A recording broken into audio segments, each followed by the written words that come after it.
Good evening, everybody. Welcome to the UIUX Meetup Riga group. My name is Richard. I'm co-organizer of this group together with Liga and Anna.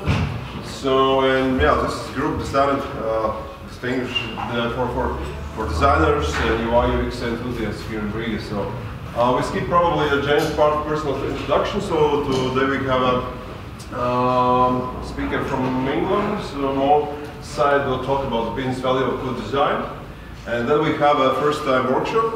We would like to involve some community to talk about problems in UIUX design. We call this workshop "What Pissed Me Off About Web Design."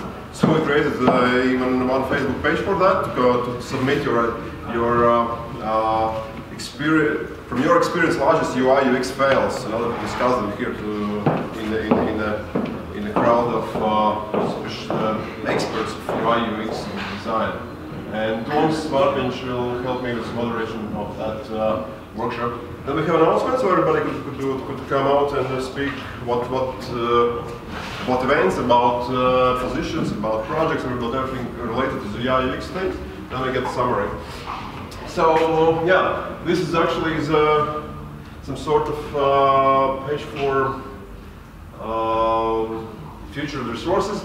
This logo we created for this workshop, and we created a Facebook page, I already told you. So the address is UIUX Feb, and after this meetup, you are welcome to like this page and post your ideas, what is wrong, and at the next meetup, which is actually monthly here in Riga, we will discuss this in next workshop. A couple of words of featured events. So Liga, stage is yours. You just need to tell about this very important thing that's going on called UIUX. Conference. Yep. My name is Liga, and I'm the curator of this Riga conference, already for the second year. So UX is taking over Riga definitely this week, and this is the first day, and Thursday will be the big day. So full day of interesting international speakers, local case studies. Also, we'll have 6 workshops, and I see a few familiar faces that are going to the conference that I know already. 4 tickets were left today at 12 o'clock, so if somebody still wants to go to this conference, you can maybe manage to get the last one. Yep. Couple of words of speakers. Couple words about speakers. Couple words about speakers. First of all, has came back the second year for this conference because we had a lot of good feedback about Mo's presentation and workshop last year.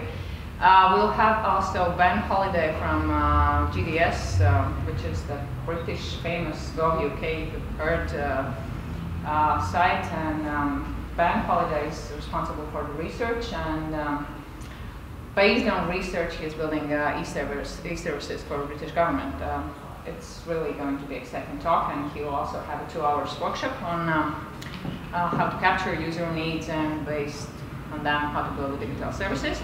Also, we'll have a Twitter chief designer from UK, Kenny Balls. He's also author of Uncover User Experience book. And a few others. Yep. Then a couple of words about Latvian Technology and Entrepreneurship Meetup Network. This group is part of 8 different other groups. So we're organizing together with Riga University, which is represented by me, those technology and entrepreneurship meetup groups like Find Your Co-Founder. Next, all of them happening every monthly, and next. We will skip the March because we need some sort of little location between those organizing things. So, Find Your Co-Founder next will be April 23. This is a very rough idea pitching event, and not for investors, but to find your co-founders, which is actually a huge problem here in Latvia. Then we have UIUX Meetup next one is scheduled for April 20. So if you would like to speak or introduce some speakers or participate, just save the date. Then we have Riga Drone Meetup tomorrow here. Then we have Riga Mobile Application Developer Meetup. It's February 25. Also, all meetups are held here in the mill. Then we have Riga Bitcoin Meetup in March 2nd. We hope we we got some speakers from LHV Bank from Estonia talking about cryptocurrency, integration in the legal banking framework. Then we have parallel programming Riga meetup for computer vision, machine learning, parallel programming stuff in April 7. And then we have Riga 3D printing meetup in April 15 in the Riga Technical University Design Factory in Athens Street. And last but not least is Riga Biotechnology meetup where we're talking about wet and IT science regarding biotech. So yeah, this is just probably you don't know about this. So this thing going on. This is a project for online platform for Latvian startup ecosystem, sponsored or backed by the LGA state agency, and they're going to launch on 3rd of March. It's a nice event in Vironi. So if you would like to participate, probably you will be happy to grab a seat there after they open registration for launching the event. They created nice infographics I showed last time.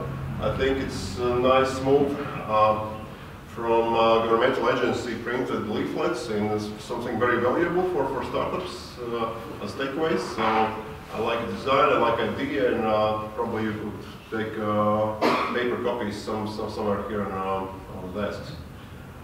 Then a couple of words about first startup entrepreneurship program going on in Riga Study University this fall. And we are, as Riga University introduces first UIUX design module for this course. Probably looking more for probably teachers and industry specialists who could help us develop this curriculum for 1 month long UIUX academic course for bachelor degrees level students. And it will be launched in not first year, but second year in summer of, in fall of 2016. So, a couple of words of sponsors. So Riga University Technology and Entrepreneurship Education Foundation, which is actually represented by me, and organizing those startups, those meetups. Microsoft is sponsoring us with Microsoft Bismarck. So if you have some startup and you would like to apply for Microsoft license and Azure Cloud Service for free for 1 year, just drop me a mail and I will arrange some kind of subscription for that. And Latvia's Guarantee Agentur is the state agency which is actually carrying Latvian startup technology, Latvian technology startup ecosystem here in Latvia. And thank you for them. We get food here, so please sign, please sign your register, sign up on your those registration pages in order to report them back that we're not stealing the money. Meal is a place where what's hosting us here. This is actually a co-working space. So if you like to have some designer experience and colleagues behind you, so probably you need to talk with guys here to have a seat. Cube System is supporting us for speaker accommodation. Yeah, and now it's time for speakers. So, Lee, probably you could introduce a little bit, just a couple of words.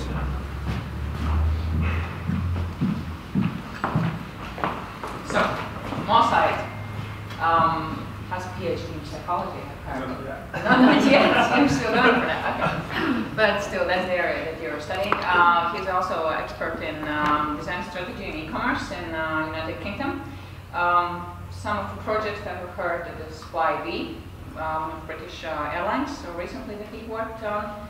Other projects probably you'll tell yourself. And today's topic is quite interesting one. It's going to be about design. And is it design as an art, or design as a science, or can you blend it together? And something like that, right? Yeah. Yeah. That's good. Well, floor is yours. Thank you. Excellent. Thanks very much. Well, it's a pleasure to be back in Riga again. Talk to you today about the value of design. So this talk came from a lot of frustrations I had, as I suppose a lot of people do. You know, you do your job, and some days you wake up and you think, what's it all for? You know, and a lot of these frustrations were to do with, where does design sit in the bigger scheme of things? What's the context of design practice? You do your job day in, day out, you try and solve specific problems, but sometimes it's good to take a step back and see where it all sits. And one of the things that kind of bothered me about all types of design practice, so as a UX designer, but this applies to any type of design really, is how you work with the people around you and the kind of limitations that you have. And this often gets in the way of getting the real value out of design and even potentially getting recognition for what you do and recognising specifically the commercial value of it. So the first kind of misconception that a lot of people will have is that design is about taste. It's about whether something looks nice. So a lot of your clients might say, oh, you know, could you make this look nicer for us? And some of the better clients might say, could you make this feel nicer for us? Okay, but that's the kind of depth that a lot of the conversations that you'll be having might follow that pattern. But design isn't aesthetics, and if your clients see it that way, and if the people you work with and the people that you're working with within an organisation see it that way, it leads to this second problem, which is seeing design as being subjective. So, for example, my solution isn't objectively improving or solving a problem. It's just another solution. So I was at an event once, and there was a senior person in this panel discussion, and he was the head of ecom for a large UK brand. And someone asked him how important he felt user experience was. And you know, he gave this answer which kind of stuck in my head. He said, well, one person comes up to me and says that I should do it this way, another person says that I should do it that way, and what I've realised is it doesn't matter, because you know, these are all just opinions, so I'm going to concentrate on the basics of doing my business. And that completely undermines any real value out of that discussion, that you're not solving a problem, you're a person employed to make something look nicer, to apply good taste to a problem. And that's a very serious limiting factor for anyone who's in design practice, because it kind of puts a ceiling on the kind of solutions or the kind of way that you can think about making better designs and better experiences. So today what I'm going to do is I'm going to try and give some support to these three ideas. That design should be transformative to the organisations that practice it, and it is transformative to organisations that have a culture to practice it in a deeper way. That to be able to do that, you have to think of design practice as being a blend of scientific and creative thinking. Okay, and I'm going to talk about some of the history of where these ideas come from. That design isn't just a creative practice; it is a problem-solving process that requires scientific methods to make it better. And the final point I'm going to make is that actually there's a lot of responsibility associated in doing this. So if you're in this business, you know, you're going to be creating future infrastructure experiences. You're going to be defining how people see themselves, how they see each other, and that's a big deal. You're quite literally creating the environment that future people are going to be living in. You know, it's not a physical environment, but it's an environment all the same. So it's actually a pretty big responsibility. So let's get on to the first one. That design should be, if done properly, transformative to organisations. It should change the way they function, change them for the better, and it should lead to better outcomes.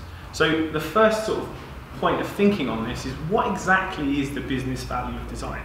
So luckily, lots of people have explored this. So the UK Design Council has done numerous studies on this, and they've got reports that you can download. One of those reports says that for every £1 that's spent on design practice, the companies that they did this research study on generated more than twice the amount of revenue. So there was a concrete return on investment.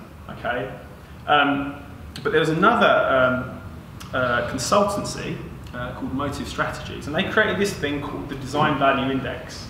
And what they showed is that they invested a sum of money in the S&P 500 companies, and they invested the same sum of money approximately 10 years ago. Over the 10-year span, the companies that they defined as being design-led, so publicly traded companies in the US have been trading for more than 10 years. They had design at senior design people at a kind of strategic level. They invested in design as a source of innovation, so they saw it as a thing that would generate future products and allow them to access new markets and redefine themselves as companies. Those companies, are, approximately 10 years later, are worth more than double. Okay? So that research gives us a strong piece of evidence that companies that do invest in design and take design seriously and see it as a mechanism to do better business are significantly better off over a period of time. Okay? And there's also other measures, like these companies don't have to compete so much on price, other softer measures that don't just have to do with generating more money. So how did they do this? Well, the company that produced that report, which you can find online, they outlined these 8 points, and I think the particularly interesting ones are point 3, solving unmet user needs. So they found problems that were being solved. They developed obviously better customer experiences. Point 5, which is a big point, which is they rethought their strategy as companies.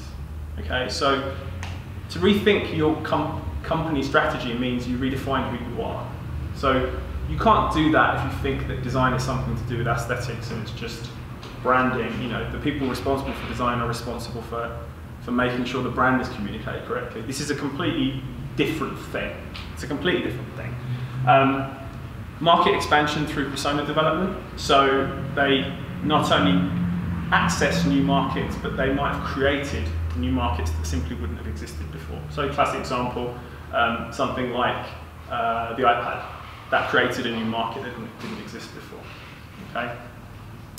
But actually, I personally don't think that, whilst all those points are really interesting, I don't actually think that, in my opinion, design is, that's the biggest thing that design can do for organisations. I actually think that one of the biggest hidden costs in a company or an organisation is this: lack of cohesion because of complexity in the organisation. And what that means in kind of plain English is, the bigger you get, the harder it is to get everyone on the same page together. Okay, you've got different departments, each department has its own interests, and then you've got communication gaps that appear between those different departments. But the other thing is that as your company gets bigger, it has to do more. So the products and services you're offering have to do more, and you're having to try and tame this big monster that has all these different aspects to it.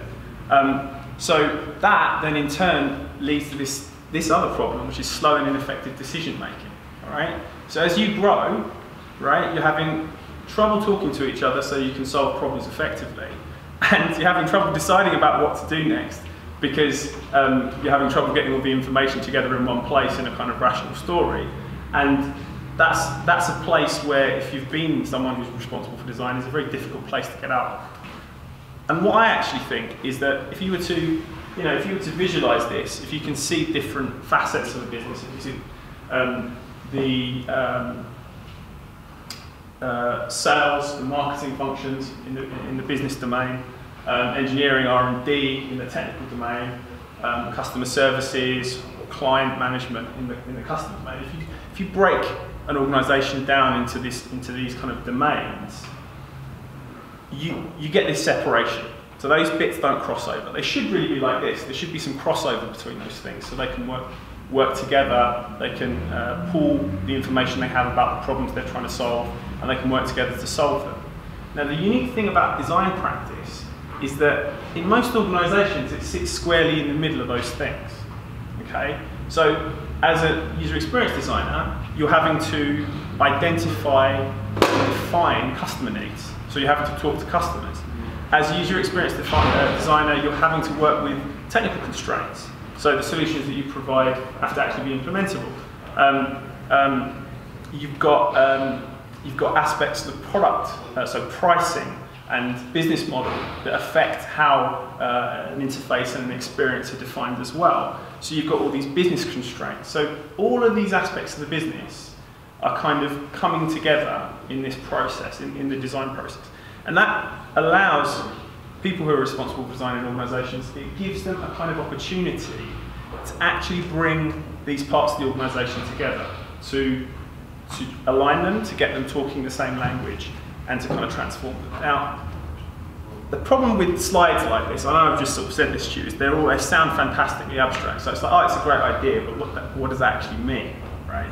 Well, the only way really that I've found to be able to do this is that you have to have something that everyone agrees to, okay? And normally that means measured, concrete goals. It means something like, if this product solves this problem, it's going to generate more sales. Or if this product solves this problem better, it's going to reduce support costs, all right? So you've got these concrete things that no one can argue with. They're not subjective at all. They're things that the business might already be measuring to some degree. And as soon as you do this one thing, as soon as you show that a design choice that you made has had a causal link to a business impact, we changed this number went up or down. As soon as you do that, that allows you to do this, which is create a return on investment for a design choice. So let's recap that. You're defining a problem, a common problem that all these parts of the organisation have. You learn from each choice and measure its impact. So you're showing a transparent reasoning behind that choice. And then you analyse and communicate the results in a way that everyone understands. Okay? And what that actually sounds like really is the scientific method. That is actually what it is, it's the scientific method. So it's a very simple old idea that's kind of baked into our culture. And as soon as you take that objective approach to it, it puts design in a very different place. And it changes the way that you talk about these design problems or organisational challenges that you're trying to solve. Okay? And that leads us on to the second part of the talk, which is design should be a blend of scientific and creative thinking. So if we go back to before the Industrial Revolution, people produced things in craft production, which was small-scale production. So small groups of people producing things in small numbers. The trade craft was passed down from generation to generation. Maybe they're organised into guilds. But production was small-scale, it wasn't standardised, and then some things happened. And they transformed society completely, and that was the Industrial Revolution. Now, the Industrial Revolution came about because of new technologies, so water power and then steam power, but also new processes. So when we went from producing textiles in a kind of craft production format, all of a sudden the 100-fold, 1,000-fold yield production increased, and it happened because of these new technologies. But it wasn't just the technologies, it wasn't just the mechanisation of the production. It was a set of processes and a perspective on that that allowed scaling to happen, all right? And this guy, a guy called Frederick Winslow Taylor, he defined a process to analyse and improve that, to allow that process to scale, okay? So he's responsible for something called scientific management theory. And the kinds of things people like him did is this thing here called a time and motion study. So what these guys here are doing, these hipsters, are basically looking at this guy performing a series of tasks, and they're breaking down the steps that he's performing. They're measuring how much time it takes. They're measuring potentially how likely he is to make a mistake, and then they'll look at that data. They'll take it away, and they'll see if it can be rearranged or what part is the weak link, so it can be optimized, okay? That process of systematic analysis of something that was just taken for granted and happened for generations without any consideration, that process was trying to deal with this. It was trying to deal with complexity. So we've got this new technology. It allows us to do all this stuff, okay? All this stuff creates all these possibilities. There's a lot of choices we now have to make to get the most out of it, and therefore we've got a new process to systematically make that better over a period of time. Then we get the Industrial Revolution, and we are here today post that process. Design practice now is at a similar point, in a sense, because as designers, you are trying to solve multi-dimensional problems. You're trying to solve design problems on multiple channels. You're trying to solve them with a technical landscape that's constantly changing. You're trying to solve these problems with with a constant flux of constraints and specifications that you're trying to work with. The only way to solve that problem is to have a systematic process. And the honest truth is, and I can speak personally about this, is that a lot of the processes are pretty haphazard. Okay, so something has to change to be able to deal with that and move it a step forwards. All right. So, surprise, surprise, there's a hell of a lot of things that we can do as people who work in digital space to actually solve that. You've got clickstream tracking, which allows you to see where people click on a web page. It allows you to see where they hover. It allows you to see how far they scroll. Okay, so you get these visualizations. These are commodity tools that you can use. You've got event tracking, which allows you to drill down into individual interactions. In fact, let me quickly show you. If I quickly show you. Oops.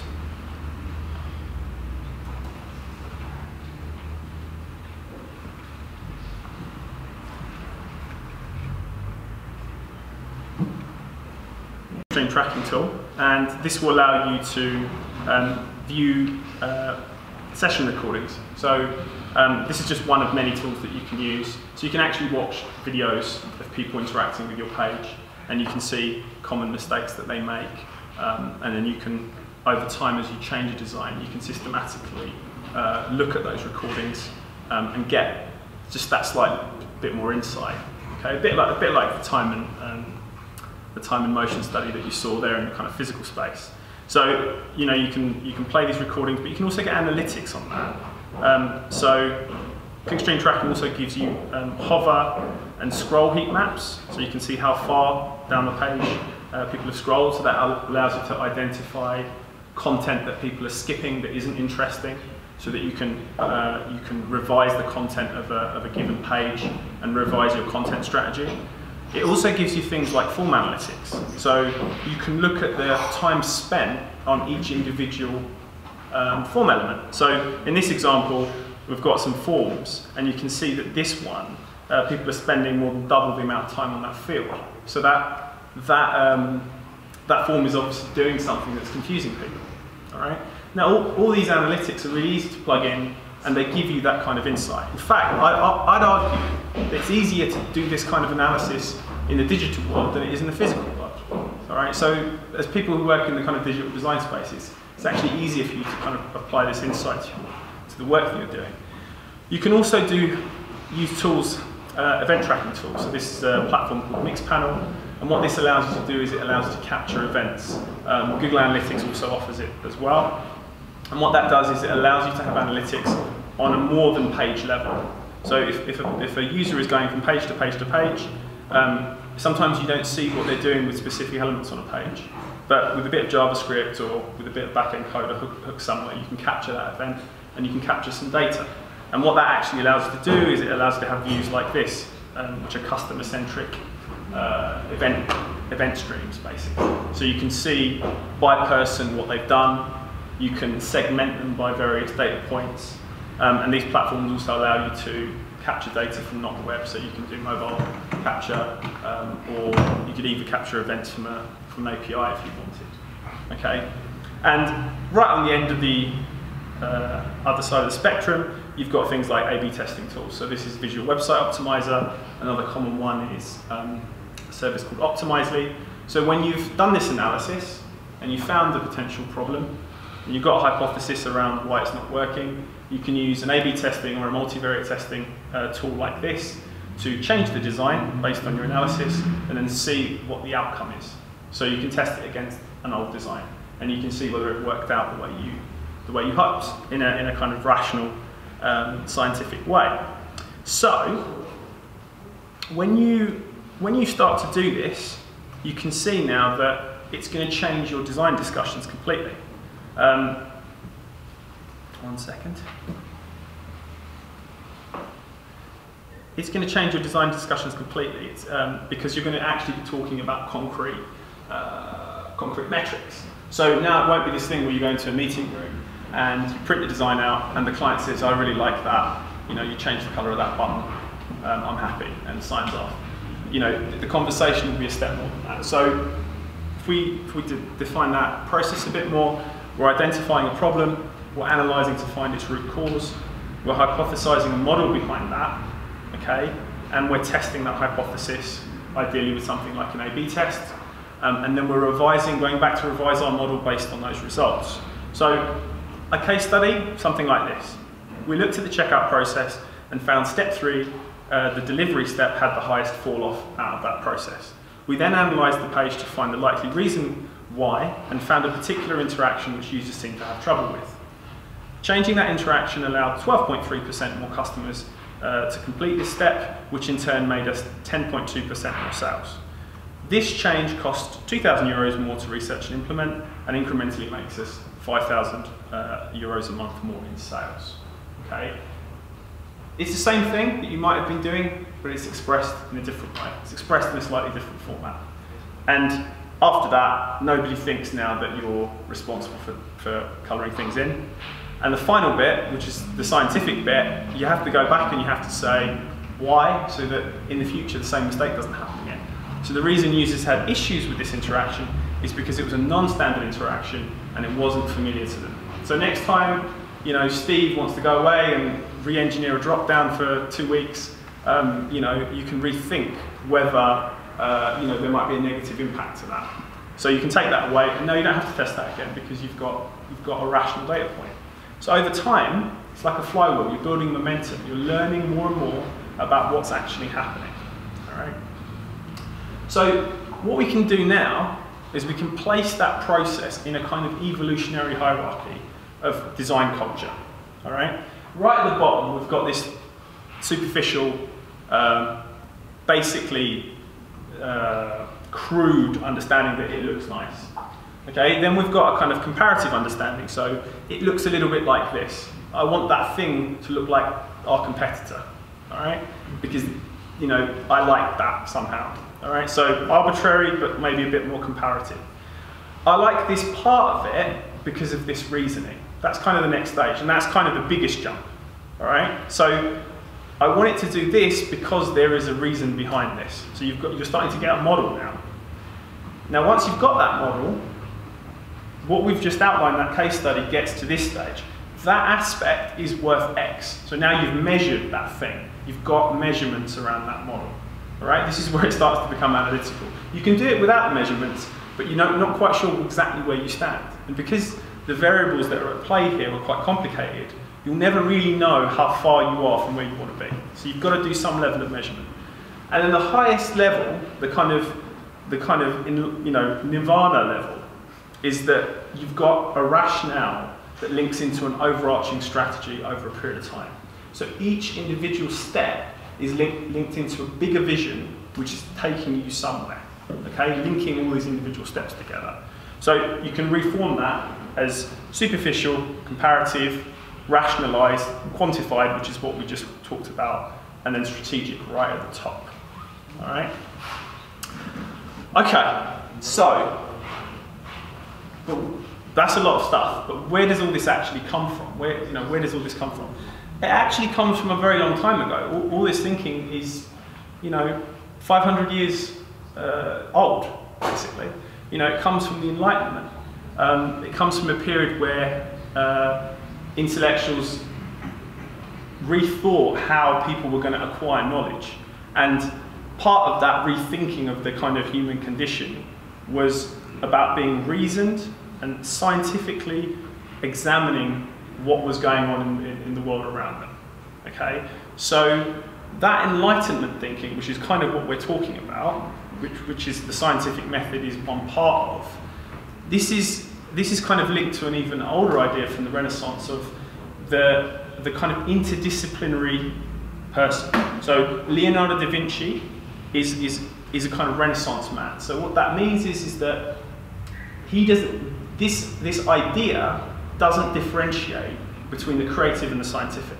So Da Vinci, he analysed the human body. I think he did a lot of dissections. So there was a lot of scientific, a lot of medical science that he explored. He innovated in cartography. So this is This is a map of a town in Italy, and the idea of a kind of to scale map was a completely novel concept. He did dissections, and he also created schematics for flying machines hundreds of years before people thought this thing was even possible. But the thing that a lot of people think, again, is the easiest sort of cultural idea, is this beautiful thing, so this aesthetic reaction. So he was an artist, but he was all of those things. You know, all of these achievements, all of this person's achievements were actually interconnected. So the idea between creativity and science being at odds and being separate things, separate pursuits, you're not a creative person, you're a technical person, separate departments, you know, this is a completely arbitrary idea, okay? A long time ago, people didn't have that idea. And that gives us a kind of a new culture for design, okay? It gives us a new way of looking at design. So there's a really interesting interview on YouTube of this guy, a guy called Horacio Pagani, who is the founder of Pagani, a hypercar manufacturer in Italy. You can check it out actually, it's by this really good channel called X-Car Films. And he talks about where his company comes from. Now, let me tell you a bit about Pagani's history. So Pagani was a chief engineer at Lamborghini, and in the 80s, he went to Lamborghini and he said, there's this new material, carbon fiber, that's out there, and I want to experiment with it. And they said to him, if Ferrari aren't using carbon fiber, so why should we care? So Pagani goes out and gets a loan from the bank and buys an autoclave, which is basically like a giant oven that you need to kind of bake carbon fiber to manufacture with it. And he starts to use this new material to create cars. Okay, and you know, material science, you think of this as a very technical thing, and he's now you know, the founder of a fantastically successful hypercar manufacturer that innovates not only in materials, so do lots of research for F1 teams and various racing teams, but also, you know, in style. So these things are just as beautiful as they are technically you know, new. And in that interview, I'm going to read you a quote from that interview about how he thinks of this creative design process.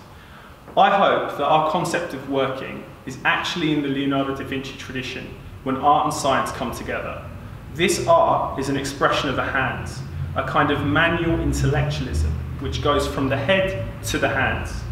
From the Renaissance, this culture of manual intellectualism was very widespread, and the works that came from it were huge, involving millions of people. I don't know how many inhabitants there were in Italy 500 years ago, but undoubtedly many of them were making works of sculpture, works of function, art and beautiful places, built because people had a sense of the practical and had the artistic touch. Okay, and that quote has this really interesting, it's a fascinating kind of description, manual intellectualism, right? And what I think that means is he's talking about sculpture, but he's talking about sculpture in a kind of rational sense. So working with the hands to create something that overcomes technically, all right? And that's a beautiful metaphor of the mixture of those two things. You know, Pagani is a fantastically successful company, okay? But another company that has a very similar perspective baked into its DNA is Apple, okay? So Apple was in the headlines recently for getting massively, the most profitable quarter in history. They made $18 billion of profit in the last quarter. That made them more profitable than ExxonMobil, okay? The world's largest oil company. If you divide their worth by their employee, apparently, the internet tells me, that's more than $6 billion per employee.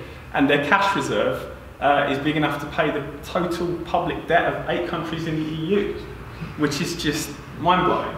But why that's interesting is that those numbers aren't about a company that makes telephones. They're not even about a company that makes computers. If you added a company that makes computers, telephones, tablets, music players, if you added those things together, you still wouldn't have those numbers. There's something more than that that makes a company that successful, all right? To most people, Apple is this, it's this beautiful object, but there's more to it than that, okay? And if we go through some of the choices that Apple's made since Steve Jobs came back to Apple in, I think, 97, I think. They launched music players with a class-leading experience and a touch of kind of industrial design quality that hadn't been seen before. They create a low-touch payment process, so they capture your card details and buying things is a single click. They create a marketplace for music content to consume with these devices. So you've got these beautiful devices that play music, but now you can buy things to go to them. They launch a phone that has a radically new touch interface, which also does media consumption stuff. They create a new market for apps to extend the functionality of this phone, which hooks into the marketplace, which has the low-touch payment processing. They create in-app purchases to purchase content alongside music and video publication content. They integrate this more fully with the desktop so that you can start a workflow on one channel and move it across to another. They establish vendor lock-in for content, workflow, and messaging. Okay, so they're just 8 points that I've just kind of observed. There's a hell of a lot more to this. If you looked at this stream of choices, you could talk a lot more about this, but I've just pulled a couple together. Oh, and the final point, I forgot. They also are starting to converge the interface between these devices, so the difference between them is blending. What you're looking at there is the move from the quantified to the strategic. Okay? That's the highest, that's a higher level of evolution of that culture. They're not only rationalizing these choices and thinking them through, they're linking them to an overarching vision which strings them together. And that creates momentum which pushes and pushes and pushes and has put them on the footing that they're at now, which is probably, you know, they've probably got a long way to go still. Okay, so what I want to do is I want to play you a quick video, and this is of Steve Jobs. In 1995, he was at Next, so he wasn't Apple, he hadn't gone back yet, and this was an interview with him. I think it's from they're called the Lost Interviews. There were some interviews done, and the videotapes got lost and got found again. So if you're interested, if you search for Steve Jobs, the Lost Interviews, you can find it on Netflix in the UK. So I don't know if you can get hold of it, but there's a little couple-minute clip here that I want to show you that's particularly interesting.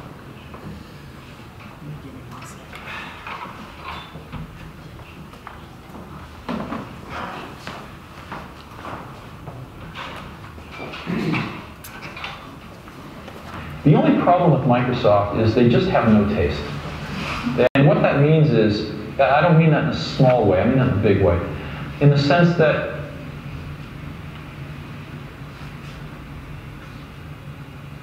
they don't think of original ideas, and they don't bring much culture into their product.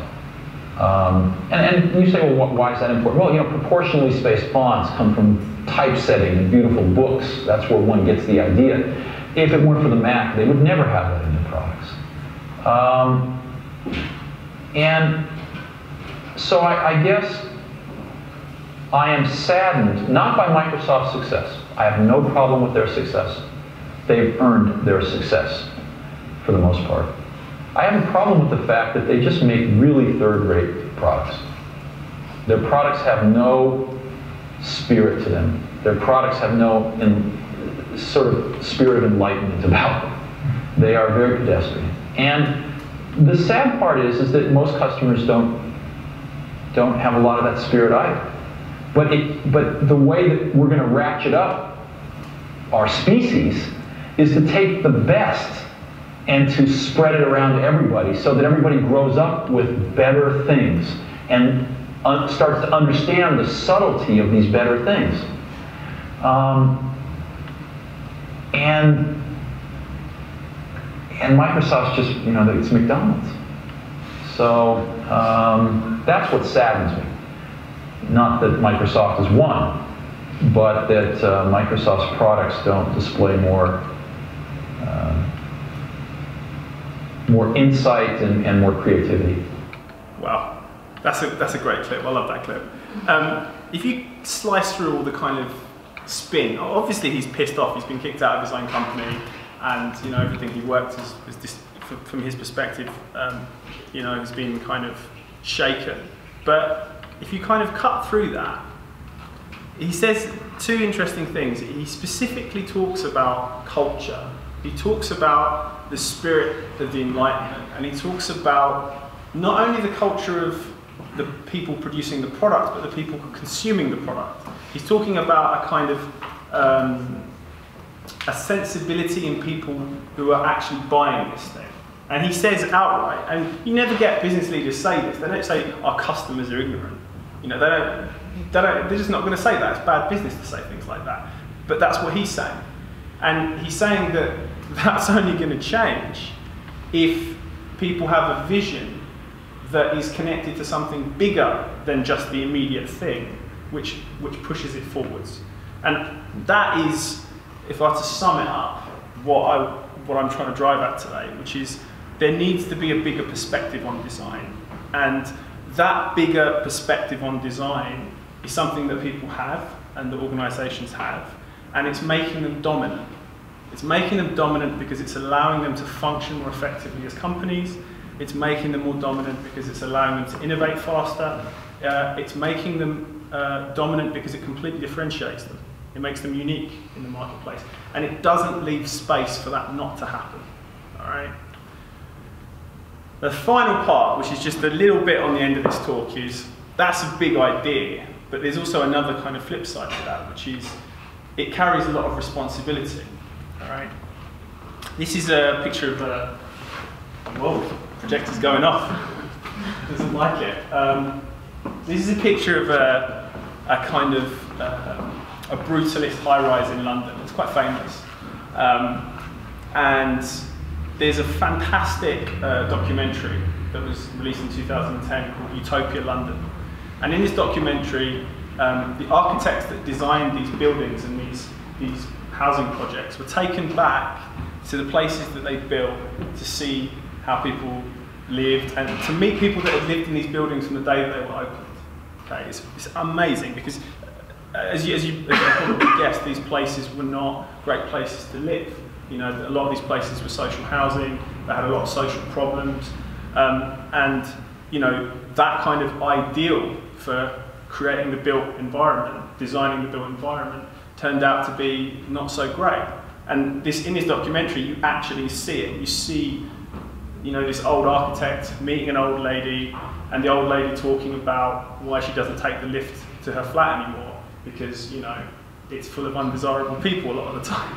So this is the thing, you know, we're creating the virtual environment of the future, and we're making these choices. So that's a big deal, and that will have a big impact on us, on certain groups in society, and you know, and I guess future generations. And I'd like to think that as kind of conscientious people, we can learn the lessons of these things from the past. So just to wrap up then, hopefully we can maybe see design as a process for mutual understanding within an organisation. We can maybe see it as a holistic way to integrate different aspects of a problem together. We can maybe see it as a rational set of processes that are transparent, and we can maybe see it as a mechanism of positive change. Thank you very much.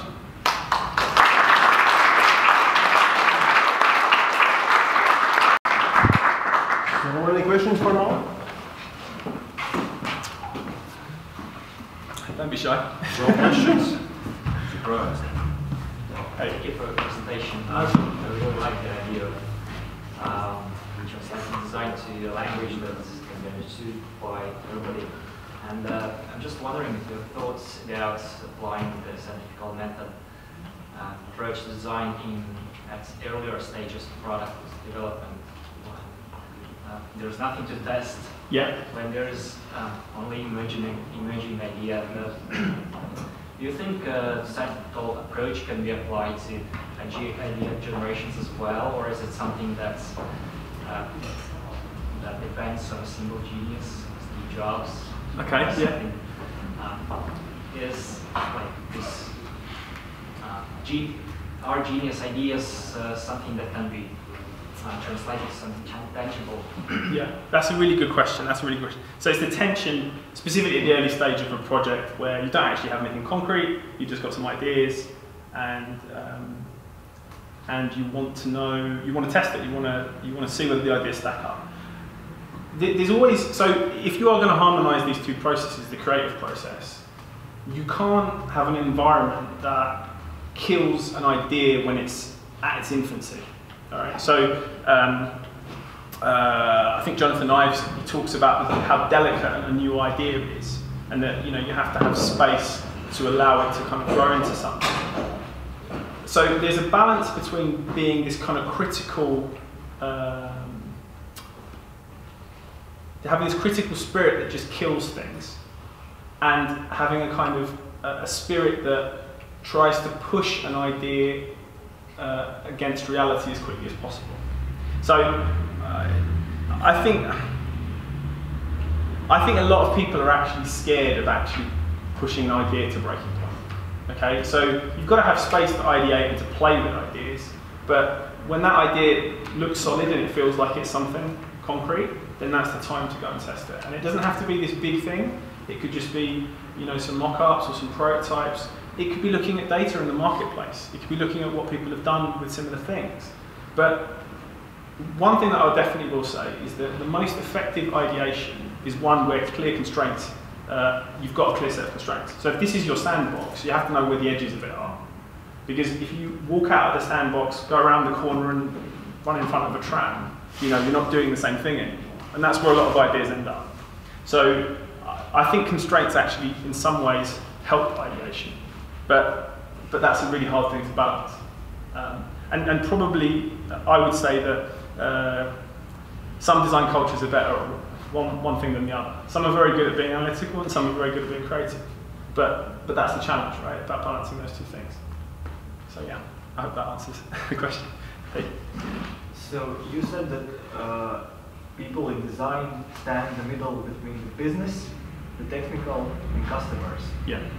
How do you manage the tearing from all the parts? The business says, we need to do this. Customers say, we want this and we don't want this, and the technical says, we can't do it, leave us alone. So how do you balance these three kinds of pressures that you have on you and make a sane decision that is not biased by any of them? Okay, that's great. Or all of them. Very, very good. Okay, so if the business says we want this, as a designer, as a person who's mediating that, what's come out of their mouth, you have to ask why. So we want this new messaging to be on the homepage. Okay, I just made that up. It's a common thing that says why, because we've spent lots of time developing it, and researchers told us that it's more interesting. What did that research actually say? So you have to get to the root cause. You have to scratch past the surface of it. And there's actually there's a production process for manufacturing that you can use. So there's something called Six Sigma, which is it's a defect management waste reduction kind of process. It's used in manufacturing. But Six Sigma has a kind of technique called the 5 whys. So the 5 whys is a way of doing root cause analysis. So you can do that thing that kids do. They keep asking why, So put this on the homepage. Why? Because of this. Why? What is it in that research that shows that we should put it on the homepage? And then when you keep asking that question, you'll get to some kind of concrete insight. And you've got to do the same with every single domain. You've got to challenge it, and you've got to get to what's behind the superficial. Because that's kind of what I'm getting at, which is if the design process is just playing with superficial assumptions, that's not rational. That will always fall down. And if it just becomes a kind of political kind of miming, where that you're doing something because someone asked you to do it, you can't expect there to be a concrete outcome at the end of it. And on the flip side of that, that's actually fantastically disruptive, because when you start measuring things, people get nervous because a lot of their assumptions are now accountable. You know what I mean? So it's like, oh shit, we've just lost X amount of money because we put that messaging on the homepage. I'm going to lose my job. So. It's a subtle thing, but if you do it, it's actually quite easy. Any other questions? You said it from the business side, that's what the tech. Okay, yeah, good. Sorry, I was getting out there easy. A good design process should make technical people's lives easier because it should focus on what's every unit, every story that gets built, it should earn its place. A bad design process will chuck out stories in a stream of crap, and the backlog will just get full, and the development department will be working non-stop. And it's the worst thing. Like if you are a developer, it's the worst thing not being sure what you're working on, whether it's actually valuable. So the truth is that I think that if you're clearer about the rationale for building something, and you're clearer about what you don't want to build, which actually allows the engineering function of a business to concentrate on producing things that are real, that have a real market need, that are more likely to be a better experience in the first instance or earlier in the process, and that will save time and create a big efficiency within engineering. So effective design processes are a massive opportunity to free engineering departments from doing nonsense, basically. So I think that that's a massive incentive. And also, the execution of that, when you're designing something, you should be invested in the final output. You should actually care about what it looks like through its development process. So those two functions have to be really close.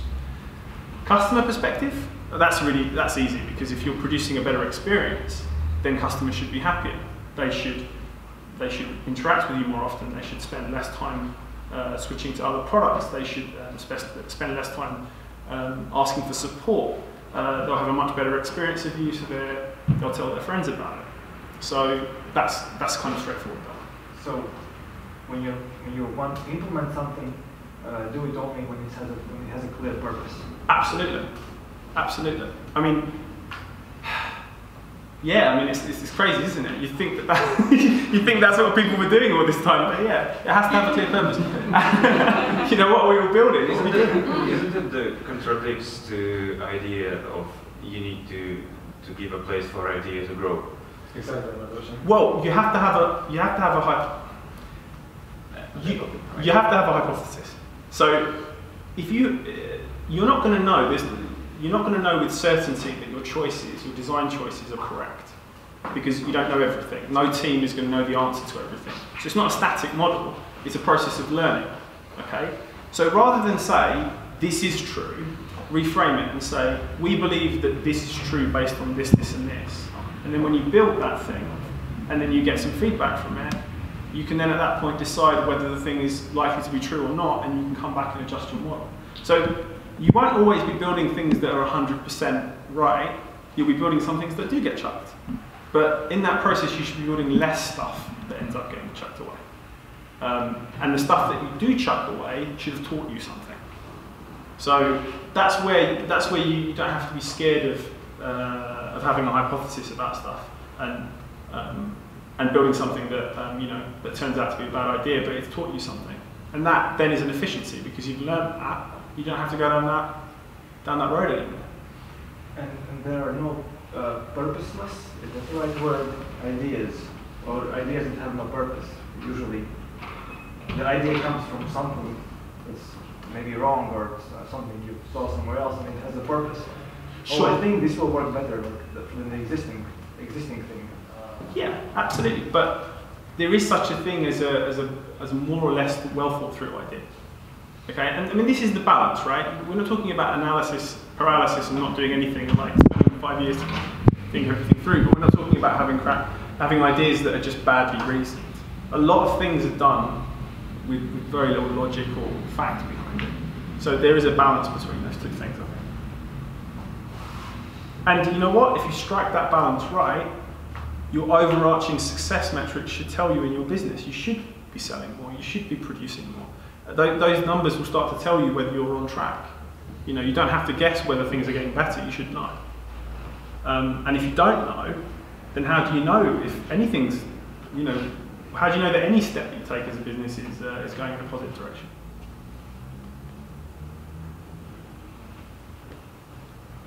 It's more of a little bit of continuation of the previous topic, but it's more about gaining a trust.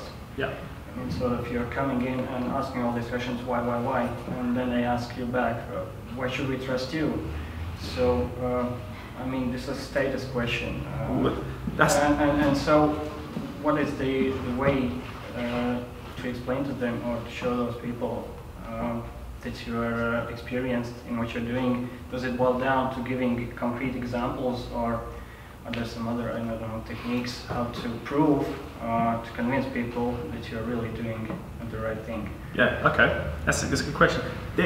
If you work in the agency world, there's a concrete reason why clients churn every 2 to 3 years.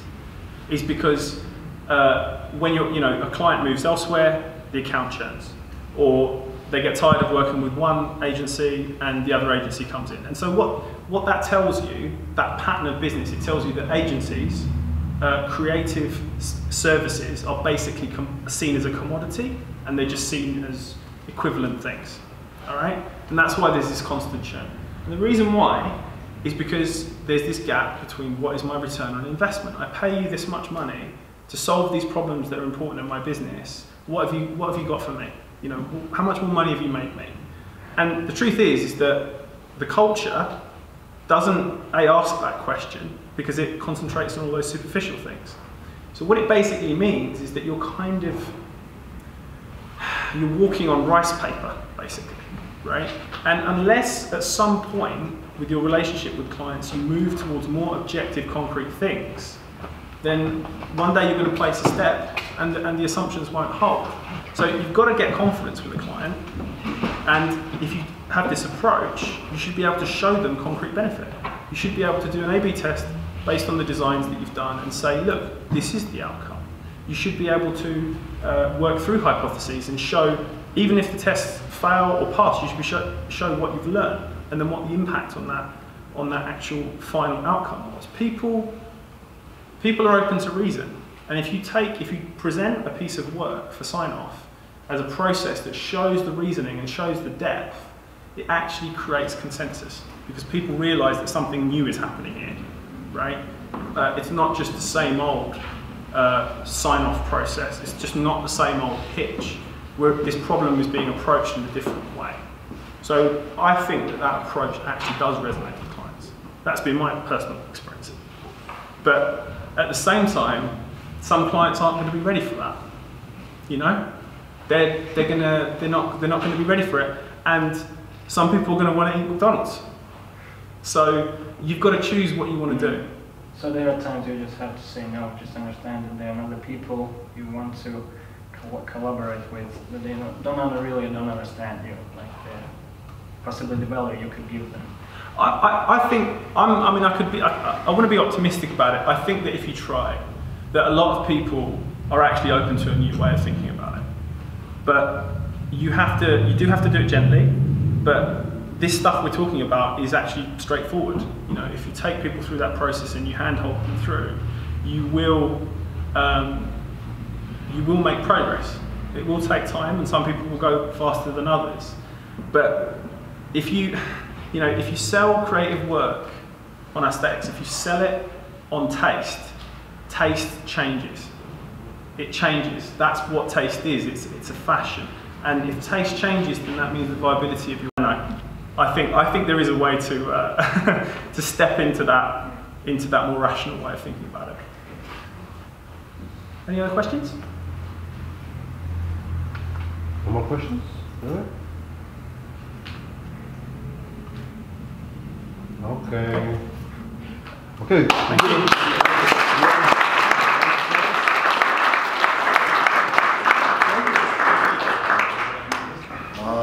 So now we're switching to not very interesting part probably, with trial or workshop. So Thomas, please, you're welcome. Well, that was an undersell. Yeah, so the floor is yours probably. Hi, my name is Thomas. Let's take a picture up here. Open the browser. Yes. You have pointers. Oh, I took it out. Really? Yes.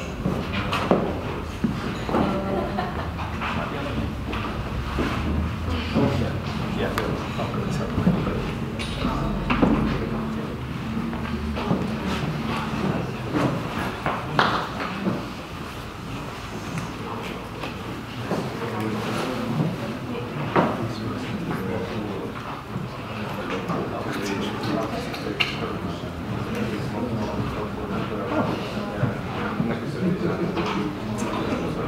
So let's start. Squirrels.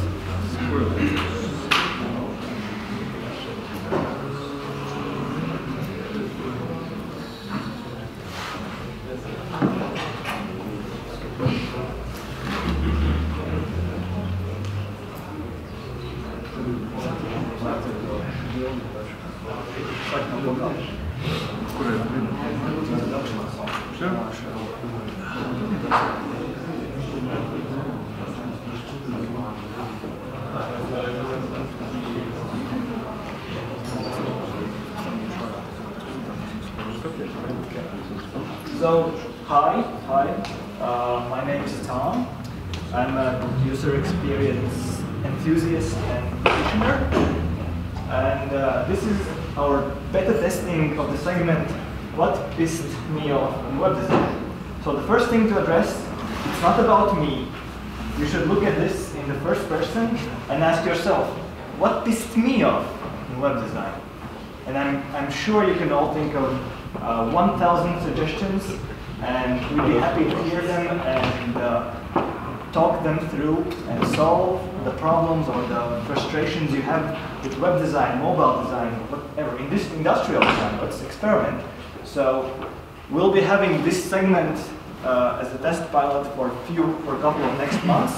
So as Richard mentioned earlier, we have this Facebook page, UIUX Feb at Facebook, where we'll be announcing these meetups, and that's where you can add links and maybe a little description to what pissed you off in web design.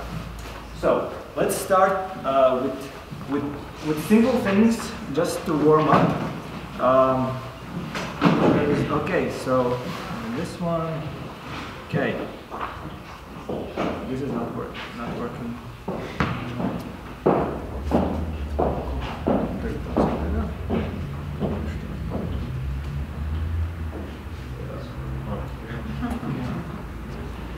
So,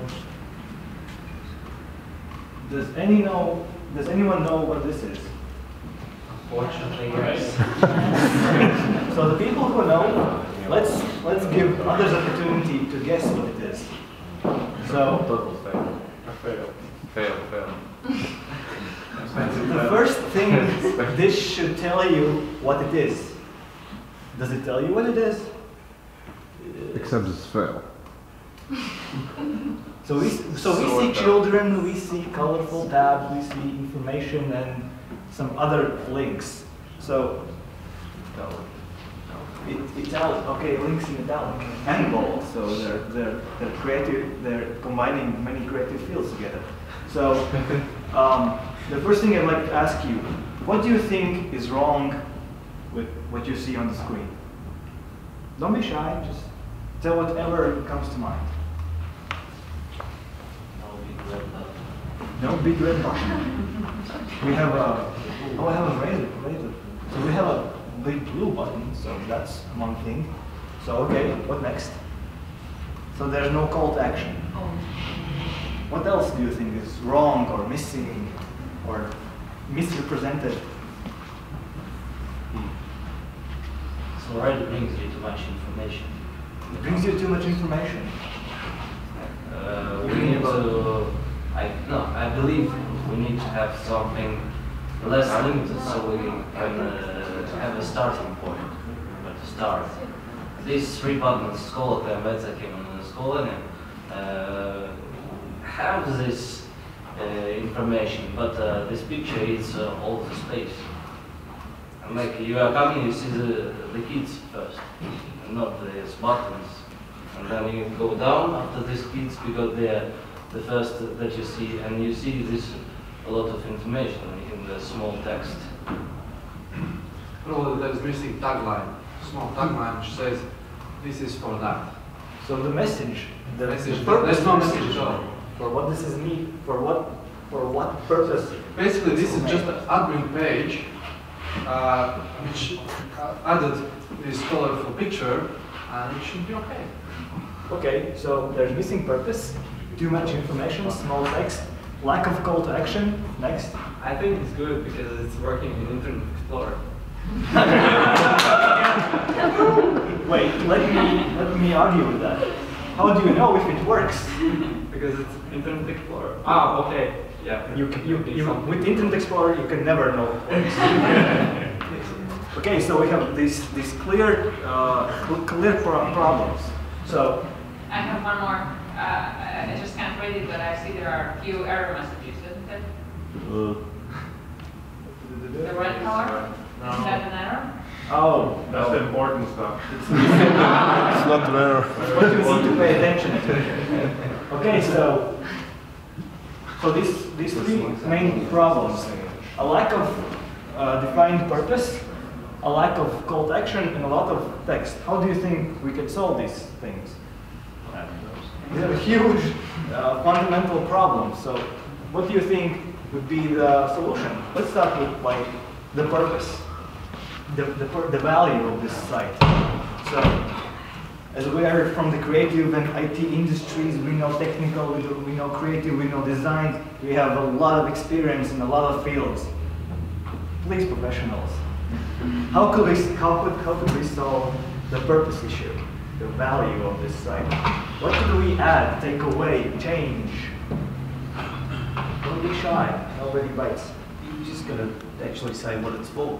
Like I'm a parent. Why? And the other thing is this page. yeah. You The need other to thing start is from the purpose. the other thing is this seems fragmented with air squalor and MyCube, and I've got no idea what the hell this is. As opposed to the other sort of systems. So I'd almost assume that this is another one of the systems that we tend to create here in So put the big red letters on the faces saying what Tell me that it's a school database or something like that. Okay. Then it should say the very big difference. E-class and the micro, it's a private initiative, recognized by society, used widely. This is a ministry tender, and this is an order from the government. That's the government. Okay, but we're changing. We're going into different things, and we're not solving the whole issue about And getting. the point is how that to this is explain. not connected to those systems which society uses. This is what was mentioned. And as Not a connected at user, all. I know of the other systems, and because Lucky's pretty small, everyone knows the other systems. So tell me what this system is for. Good question. What? We can't know. No, it's for children, for children. Okay, so next thing, let's try to solve the first. Okay, we've sort of solved by putting big letters or big purpose on the site. We can now like explain what it's for. So next thing would be address the call to action issue. Who would have liked to take a swing at solving this?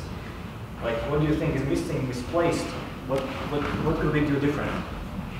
I think they thought about that, and there are like those 3 buttons for the teachers, the parents, and the children. I think they meant to be like the call to action. So you go to web page, you see, oh, I'm a teacher, so you go there.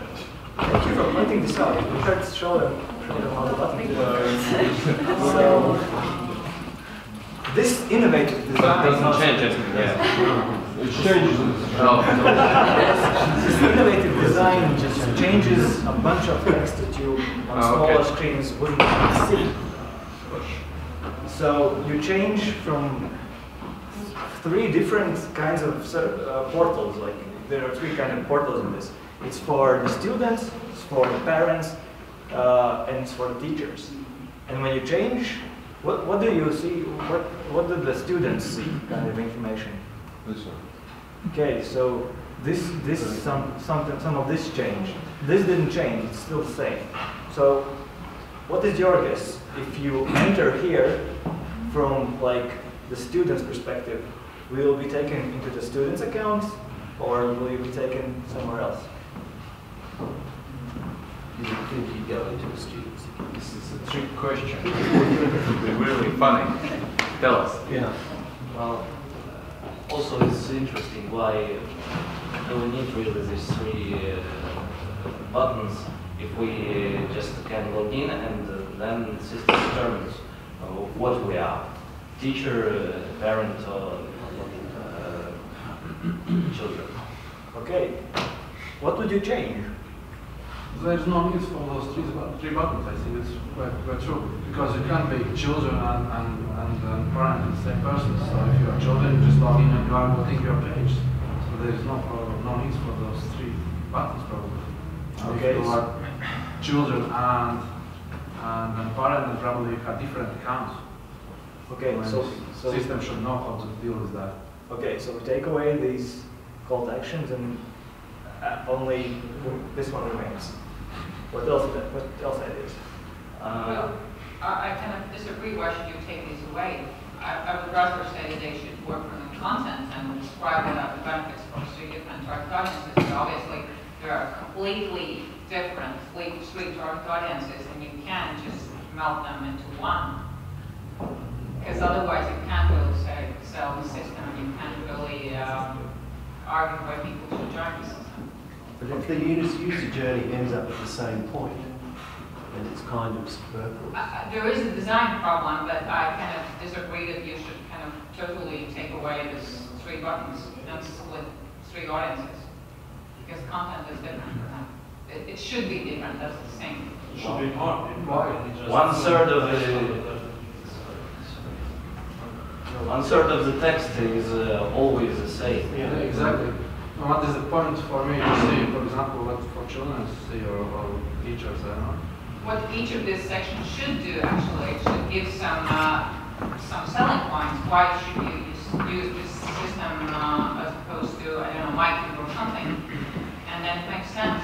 But otherwise, nobody has a reason to join the system now. But there is reason for each of the target audiences. And there maybe even are more than these three groups. Okay, so the one solution is to take these away and leave this. The other solution is to make each of these more useful by filling them with relevant information that is made for the target audience. Maybe somebody can speak up about like the design of these things. So not only how the user experience works in this, maybe someone can comment on the design. And let's learn from Mo.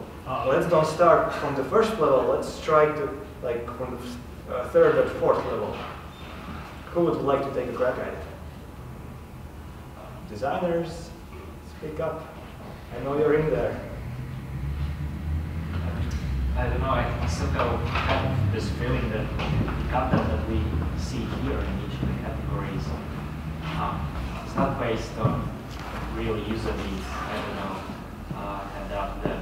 So maybe people are more interested in what's inside the system itself, and this facade maybe is redundant at all. Okay. I mean everything that we see here. I have a question. A few remarks about this main picture of the site. This heads are so big that they little the actually, and this space looks like totally useless. Like this ugly button in a system. It's beautiful. Oh. It feels like something something in the middle of something. Does the button work? Press it. And Yeah. probably I see that you all like this. Please tell me what you like about this one. It's an example how to not to design. It's like Frankenstein design. Student primary look. And this screen probably should be at the previous page. Yeah, like a model. Like why did it redirect to another login screen? Like for what? Because you need a call to action on the front page. No, but the consistency No. between the two screens. Okay, so everyone knows this is the best practice in signing in login pages. What we can learn. Oh, they have also alternate integrations. Okay, good. Let's log in. Maybe next. Maybe next. Let's try. Okay, so there are multiple login screens. So, okay, this is getting scary. Okay. There was an icon where one person turns into 3 people. Okay, so what would be your suggestions on how to improve the process of entering the whole system? Hire a designer? I think start with mockups probably, to come step back and ask actually for whom this whole site is designed and what those people actually would like to see. Probably this is the first thing to do. And looking page what they some of them. So basically we have two suggestions. First, hire a designer. That would work. Second, ask the users what they actually want to see in this, even if they even need this site, what information they need from it, and build from that. Okay, this was an easy target. But yeah. Can I add one good comment, positive comment about the next step actually? I think well, it's kind of funny that they allow to log in via MyCube on eClass, which could be considered as competitors for the system. But then again, if we think of one huge target audience, which is students or school people, they don't have any Latvia.lv or any other authentication, and using eClass or MyCube is actually a good idea. It's the only way kids at the age of, I don't know, 7, 8, 10 could log in the system. I think it's smart. There we have also positive comments about the site. Nice. We have this music. So this is That's very cool. Like this one. Wait, isn't this a school to learn how to drive? Yes. Yes. Is it considered like an educational system, or is it just like okay? So there is, and this Matti Anderson, those are not even private schools. They're like just places where people with degrees and enough persuasion tell other people they can tell them something new that they don't know. Okay, so this also, the search doesn't work. The advanced search is, there you go. Internet Explorer, everybody.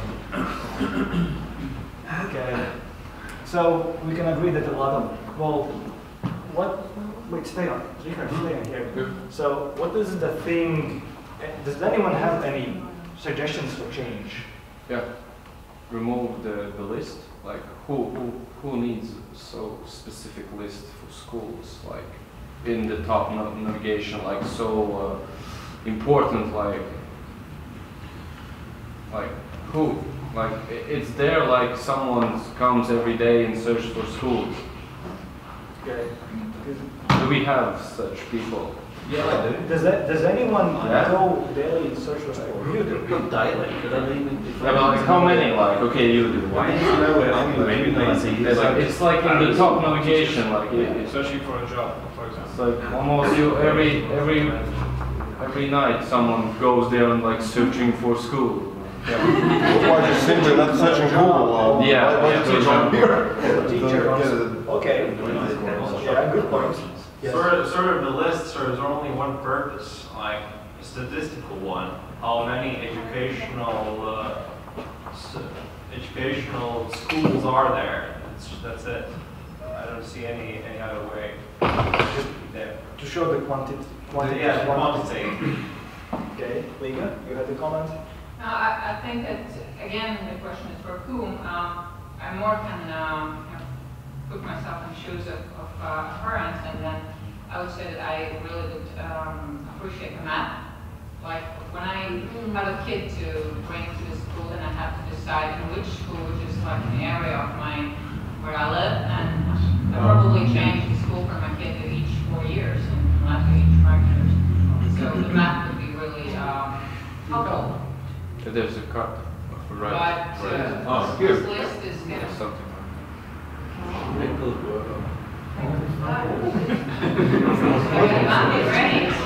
What did you choose? Okay, and next. Did you filter anything? No.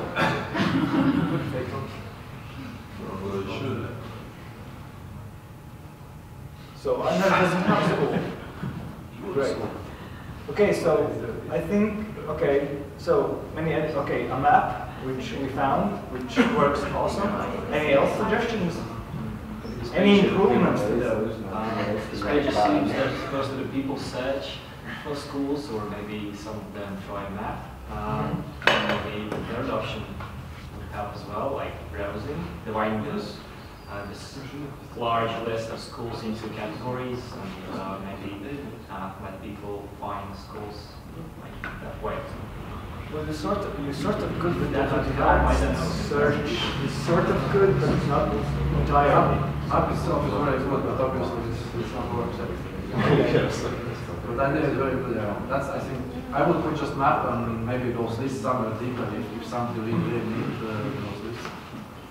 Here, I think we can go to a tougher thing like Latin-Ergo, which we have prepared screens from the Latin-Ergo site, self-service site. For more, just to put it in context, it's the company that gives us warmth and electricity, for some it's warmth. And so, yeah, this is the landing page. So what is the first thing your eyes go to? What is the first thing that you notice? Actually not Latin-Ergo, some page, but self-service portal for Latin-Ergo customers. Yes, it's not general some kind of page, yeah. It's just self-service portal. Okay, so where does your eyes go? What is the first thing you see, notice, and when do you want to click? People faces. People faces. Like so this one's looking here, this one's looking there, this one's looking there. Great. Just kids. The banner. Yeah, the product. The product. So this one. Yeah. Does it? What kind of feeling do you want to click on it? Do you want to check it out? Do you want to ban it or something? What is the emotions or the actions that you want to take seeing this banner? Stupid. Don't touch it at all. Otherwise, it's substance. It isn't clear, so you have to push it, like the green button. Okay. So I actually went on the site today and it looked different. So it changes. It changes. Okay, so this is the self-serving portal. The first thing you want to do is to log in, as it's self-service. Do you need all of this? There are two pictures which change back and forth. Do you need them? What purpose? Actually, does anyone know what purpose does the big picture serve? And don't say aesthetics. For the mood. Maybe there is something when you log in. So you think that these people will give you a surprise when you log in? Just a stop. Okay. Or something. So what do you think is unnecessary on this page? What would you go without? If you could like select delete, what would you delete from here? The product offering. I don't like to be sold something when I try to log in and manage my personal stuff. Okay. There was this one study that Liga had done and told in one presentation that when people go to a self-serving portal and try to log in, they actually don't see this, they don't see this. All they can see is, okay, enter, enter, go. So, do you think, yes, Liga? I just wonder, maybe this banner is for converting those who haven't registered yet or who haven't added their electricity, maybe, I don't know. Okay, so what message does this banner communicate to you? Banner? This picture?